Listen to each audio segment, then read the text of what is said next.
டிப்ரெஷனாக இருக்க உங்கள் ஃப்ரெண்டுக்கு இந்த வீடியோ ஷேர் பண்ணுங்கள். அதை எப்படி சரி பண்ணலான்னு நான் சொல்கிறேன். அதுக்கு முன்னாடி டோப்பமைன் என்னென்னு பார்ப்போம். டோப்பமைன் என்பது பிரெயினில் செக்ரேஷன் ஆகும் ஒரு வகையான neuro transmitter. This also called happy hormone, மகிழ்ச்சி ஹார்மோன் ஆகும். இதோட வேலை என்னன்னு பார்த்தீங்கன்னா நியூரான்ஸ்களுக்கு இடையே இன்ஃபர்மேஷனை டிஸ்ட்ரிபியூஷன் பண்ணுறது தான். இந்த டோப்பமைன் இல்லைன்னா நம்மளோட டே டு லைஃப்பில் எந்த ஒரு விஷயமும் ப்ராப்பராக ரன் ஆகாது. எக்ஸாம்பிள் பார்த்தீங்கன்னா மகிழ்ச்சி, ஒரு சந்தோஷம், body moments and memory powers and concentration, இது எல்லாத்தையுமே நமக்கு ஒருங்கிணைத்து வைக்கிறது இந்த டோப்பமைன் அப்படிங்கிற ஒரு ஹார்மோன் தான். எக்ஸாம்பிள் பார்த்தீங்கன்னா நம்மளோட இந்த டோப்பமைன் அப்படிங்கிற ஒரு ஹார்மோன் நம்மளுடைய ஒரு கோலை நோக்கி நம்ம அச்சீவ் பண்ண ஹெல்ப்ஃபுல்லாக இருக்குது.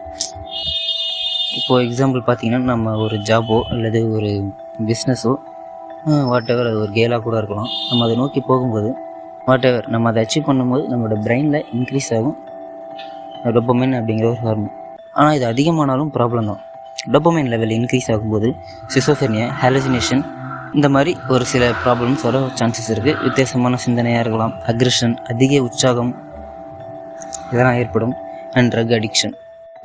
இந்த டோப்பமைன் லெவல் டிக்ரீஸ் ஆகும்போது தான் நமக்கு டிப்ரெஷன் வருது.